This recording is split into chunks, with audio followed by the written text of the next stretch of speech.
Pode ser que você, investidor, esteja devendo impostos com juros e multa lá para a Receita Federal e nem saiba disso. É isso mesmo, principalmente se você já investiu em ações, fundos imobiliários, ETFs, BDRs, fez day trade e principalmente ainda se você fez venda em alguma dessas coisas com lucro. Por isso hoje eu vou fazer um guia completo com tudo que você precisa saber para ver se você precisa ou não pagar imposto, quais investimentos que realmente têm impostos a pagar e o principal, te ensinar a emitir uma DARF, que é uma guia para você pagar esses impostos lá para o governo, inclusive se você tiver em atraso, para você ficar 100% regularizado. E o motivo de você ter que fazer isso é porque o imposto tá lá, ele vai ter que ser pago e se você não pagar por boa vontade, a Receita Federal em algum momento vai vir atrás de você. E aí você vai ter que pagar juros, vai ter que pagar multa e principalmente pode ter um monte de burocracia, como ter que ir lá resolver isso, ter seu CPF bloqueado e mais um monte de coisa. Se você é investidor de renda fixa, já pode ficar 100% tranquilo, não importa se você tem dinheiro na poupança, em CDB, LCI, LCA, Tesouro Direto, se deixa lá no PicPay, na caixinha do Nubank, na Nuconta ou qualquer outra coisa desse tipo, porque na renda fixa os impostos já são pagos automaticamente quando você resgata o dinheiro. Porém, na renda variável, a história é bem diferente. Então vamos dar uma olhada aqui sobre esses principais investimentos que a gente tem.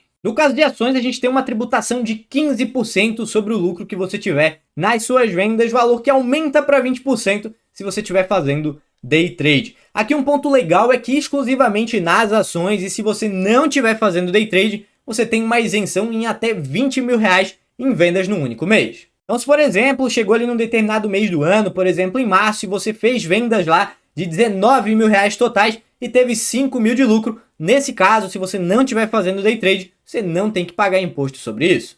Agora, se fizer day trade, não tem isenção nenhuma e qualquer valor de lucro te obriga a fazer a DARF. Quanto aos dividendos que você recebe, pode ficar tranquilo. Os dividendos são isentos, mas mesmo os juros sobre capital próprio que caem ali na sua conta e tem imposto, já tem a cobrança automática, então sobre eles você não precisa pagar nada. No caso de fundos imobiliários é um pouquinho pior, porque a gente não tem nenhuma isenção, ou seja, qualquer valor que você vender com lucro tem imposto, e esse imposto é de 20%. Não tem essa de day trade ou não day trade, ele já é de 20%. Se, por exemplo, você vendeu 10 mil reais e teve 1.000 de lucro, vai ter que pagar 20% sobre esses 1.000, que daria 200 reais de imposto a pagar. E aqui, seguindo o mesmo esquema das ações, os rendimentos aqui são isentos de imposto e você não precisa estar pagando nada você mesmo. No caso de ETFs, o valor do imposto é igual ao de ações, são 15% para vendas com lucro que você fizer e 20% caso você esteja fazendo day trade. Aqui, igual ao fundo imobiliário, a gente não tem nenhuma isenção, ou seja, qualquer valor que vender vai ter que pagar imposto. E no caso das BDRs, que seriam aquelas ações internacionais que você compra diretamente aqui no Brasil, você vai seguir o mesmo aqui dos ETFs, você não vai ter nenhum tipo de isenção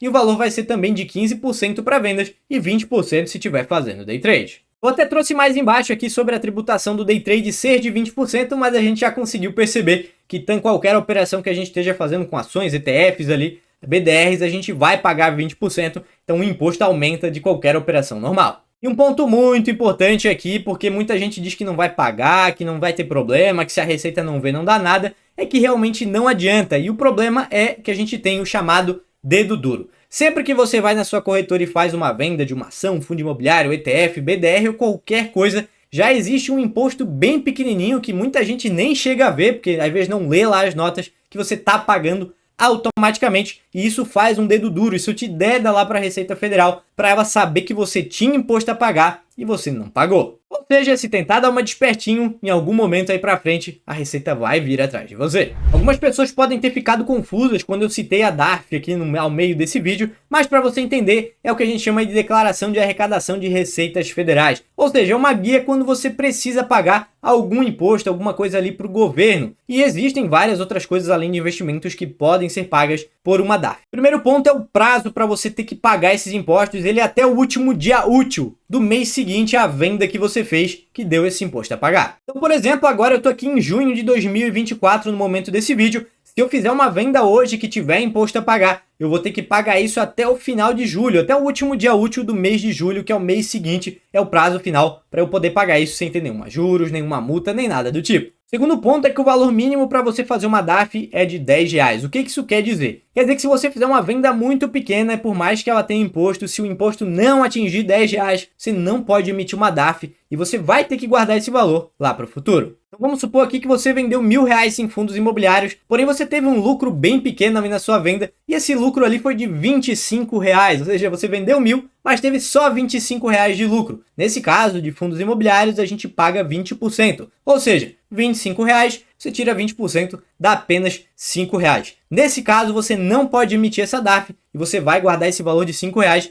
lá para o futuro para quando você tiver alguma outra venda com imposto, você somar e pagar junto. Se você quer aprender a investir o seu dinheiro de um jeito fácil e prático, eu te convido a conhecer o meu treinamento, que é o Método ICW, onde eu vou te ensinar a investir em ações, fundos imobiliários, renda fixa e tesouro direto, para você colocar o seu dinheiro para trabalhar para você, te dar rendimentos e te ajudar a chegar na sua independência financeira. O link tá aqui na descrição e também no primeiro comentário fixado. Mas bora ver na prática como que a gente faz isso de verdade. Eu vou vir aqui e vou botar aqui, ó, emissão DAF, você pesquisa aí no seu Google, ele vai vir aqui um próprio site do próprio Gov para você poder fazer essa emissão. É algo bem simples de fazer. Abrindo aqui, a gente vai clicar aqui nesse botãozinho verde escrito iniciar para ele ir lá para o sistema que vai fazer essa emissão. Assim que esse site em azul abrir, você vai vir aqui nessa opção escrito preenchimento rápido. Vou até dar um zoom aqui para você conseguir ver melhor. Você vai entrar nessa opção. Assim que você entrar aqui, você vai preencher aqui o seu CPF e também sua data de nascimento. Assim que fizer isso, você vai clicar ali em Sou Humano e vai clicar lá embaixo em Continuar para entrar aqui no sistema. Ele vai te trazer direto aqui para essa opção, onde você vai aqui nessa parte de observações. Ela não é obrigatória, não estou dizendo que você precisa colocar, mas o que eu gosto de colocar é realmente escrever, né? Vendas de ações, vendas de fundo imobiliário, day trade ou algo desse tipo, para ficar bem especificado e você não ter algum problema caso a Receita venha falar com você algum dia por algum outro problema. Então eu vou botar aqui junho de 2024, que é a data que eu estou fazendo aqui, então só para a gente ter de exemplo. E aqui embaixo em código ou nome da Receita, você vai preencher o código 6015, que é ganhos líquidos em operações na bolsa. Vai valer para ações, fundos imobiliários, ETFs, BDRs, day trade, tudo você vai usar esse código do 6015. Assim que você botar o código, ele já vai puxar para você aqui embaixo essas outras opções que não estavam aqui antes. Em período de apuração, você bota exatamente o mês que você fez a venda. Como estamos no nosso exemplo aqui, eu vou botar 06/2024, que é quando eu estou gravando esse vídeo. Número de referência não é obrigatório, você não coloca nada. Aqui em vencimento, como eu disse para você, ele puxa o último dia útil do mês seguinte, que é até quando eu posso pagar. E aqui eu vou botar o valor do lucro, não o valor da venda. Se eu tive R$1.000 em venda e teve só 200 de lucro, bota R$200 aqui. Então, por exemplo, vou botar aqui R$200 nessa DAF e vou clicar lá em calcular. Ele já vai gerar essa DAF para mim. Inclusive, se você vir aqui e clicar em emitir DAF, ele vai gerar esse documento para você. Mas como muita gente pode estar sendo pega de surpresa agora por um pagamento que deveria ter feito meses atrás, ou até um ano atrás ou mais, esqueceu de fazer esse pagamento,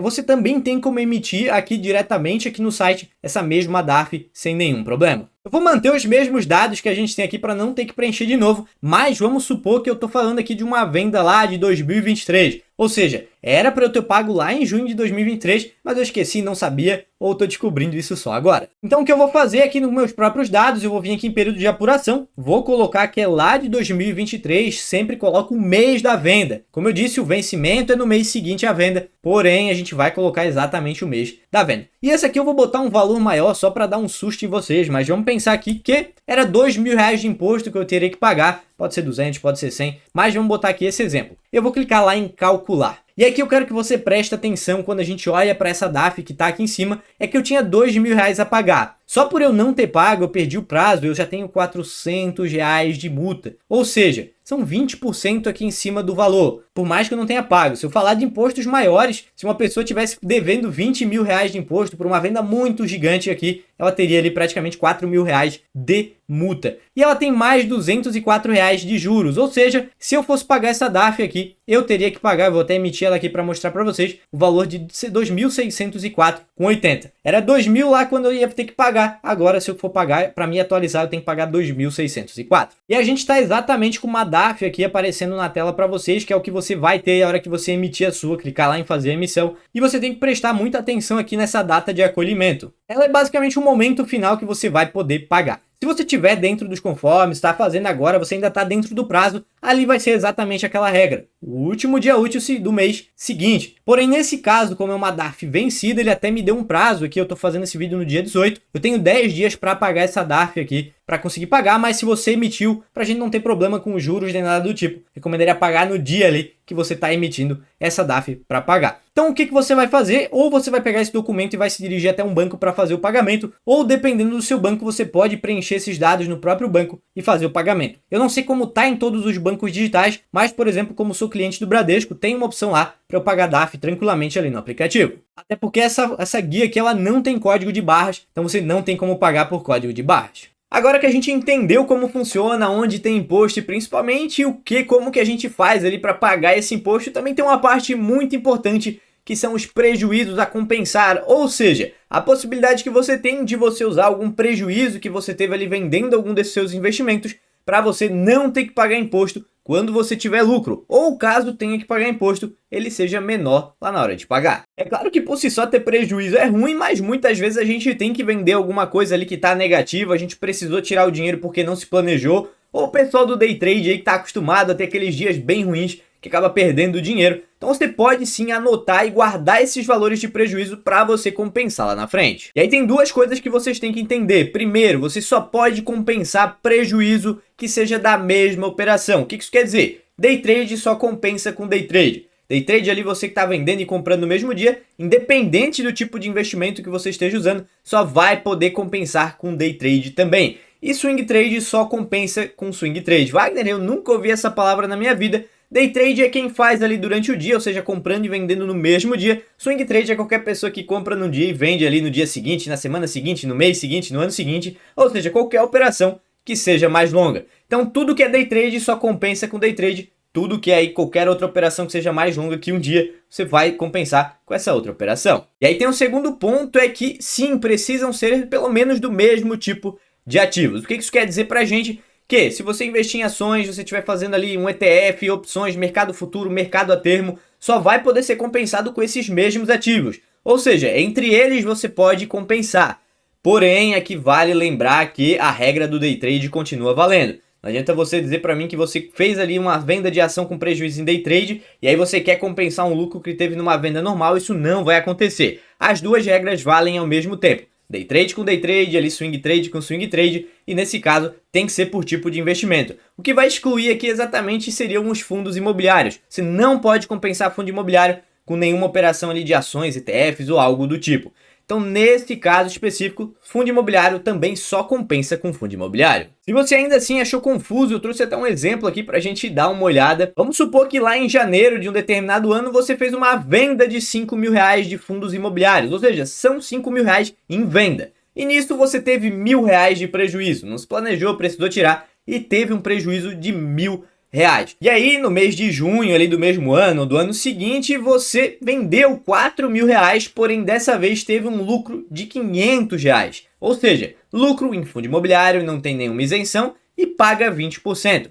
Ou seja, desses R$500, você teria que pagar 20%, que daria ali pra gente R$100 de imposto. Porém, como a gente teve um prejuízo ali atrás de R$1.000, você vai pegar esses R$500 de lucro e vai descontar daqueles R$1.000. Ou seja, você não vai ter que pagar nenhum imposto e ainda te restam os outros R$500 que faziam parte daquele prejuízo de R$1.000 que você vai poder usar para compensar lá na frente se você tiver algum outro lucro. Agora, se por exemplo você vendesse algumas ações ali na frente que tivessem impostos ou tivesse feito algum day trade, você não poderia compensar porque o seu prejuízo aqui era de fundo imobiliário. Sempre lembrando, vai ter que ser pelo mesmo tipo de operação e também pelo mesmo tipo ali, pela mesma classe de ativo. Espero que com isso você tenha conseguido tirar todas as suas dúvidas. Como eu disse, não adianta você ficar devendo ali para a Receita Federal, porque eles vão descobrir, principalmente porque nessas operações a gente tem dedo duro para ferrar com a gente. Eu já não sei por que eles já não cobram o valor inteiro se eles já conseguem cobrar um pedacinho, porque seria muito mais fácil para a gente não ter que ficar pagando. Com isso você já sabe tudo o que precisa saber para não ter problemas com a Receita Federal, e eu já te digo que não adianta esconder, porque eu já tive pessoas próximas a mim aí com valores próximos de R$100 que estava devendo, que a Receita veio atrás, teve CPF bloqueado, teve que ir lá pagar e teve que pagar com essas juros e multa. Nesses valores menores não é tão alto o valor, mas o fato de você poder ter problema, ter que ir lá resolver, ter o CPF bloqueado, às vezes numa hora oportuna que você precisava do seu CPF bom ali para fazer, é um problema que não vale a pena. Então faz o pagamento, se você tiver em atraso, dá uma olhada aí, confere os valores e faz esse pagamento das suas dívidas. Até porque investir para ter dor de cabeça não vale a pena. A parte boa é que é algo bem simples. Qualquer dúvida que você tiver, deixa aqui nos comentários que eu vou responder você. Espero que tenha gostado desse vídeo. Também te espero te ver aqui num próximo vídeo do canal. Até o próximo vídeo, um grande abraço e valeu!